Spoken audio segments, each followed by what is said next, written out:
আসমান এবং জমিন সৃষ্টি করার 2000 বছর পূর্বে আল্লাহ রব্বুল আলামিন একটি কিতাব লিখেছেন। সেই কিতাব থেকে তিনি 2টি আয়াত নাজিল করেছেন। সেই 2টি আয়াতের মাধ্যমে মহান রব্বে কারীম সূরাতুল বাকারা সমাপ্ত করেছেন। সুতরাং যে ঘরের মধ্যে দিন রাত সূরাতুল বাকারার শেষ 2টি আয়াত তিলাওয়াত করা হবে, সেই ঘরের নিকটে শয়তান কখনোই আসতে পারে না, সেই ঘরের কাছেও শয়তান কখনোই ঘেঁষতে পারে না। সুবহানাল্লাহ, সুবহানাল্লাহি ওয়া বিহামদিহি, সুবহানাল্লাহিল আযীম।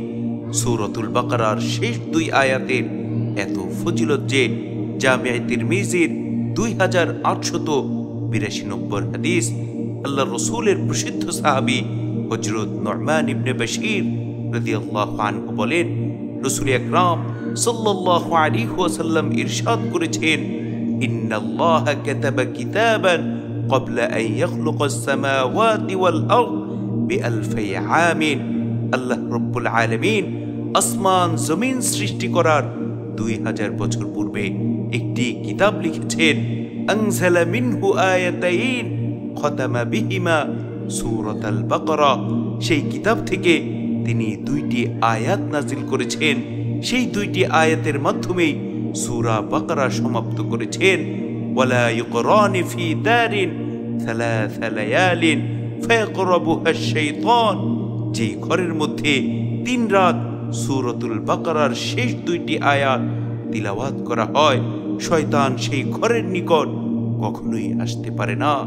সুবহানাল্লাহ, সুবহানাল্লাহি ওয়া বিহামদিহি, সুবহানাল্লাহিল আযীম। সুতরাং আমরা যদি চাই শয়তান কখনো যেন আমাদের ঘরের কাছেও আসতে না পারে, তাহলে অবশ্যই আমাদের প্রত্যেক রাতে সূরাতুল বাকারার শেষ 2টি আয়াত তিলাওয়াত করতে হবে। যদি আমরা সূরাতুল বাকারার শেষ 2টি আয়াত রাতের বেলা তিলাওয়াত করতে পারি, তাহলে ইনশাআল্লাহ ইনশাআল্লাহ আমাদের ঘরের কাছে শয়তান কখনোই আসতে পারবে না।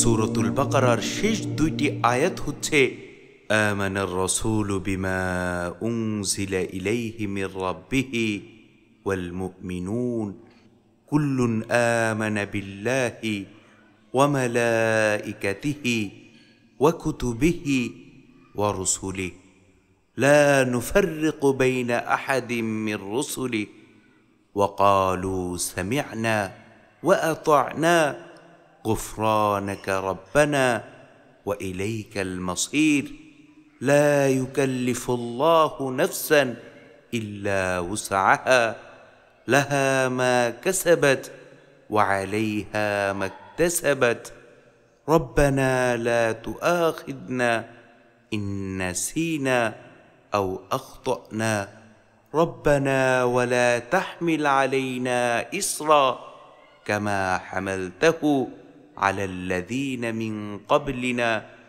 ربنا ولا تحملنا ما لا طاقة لنا به واعف عنا واغفر لنا وارحمنا أنت مولانا فانصرنا على القوم الكافرين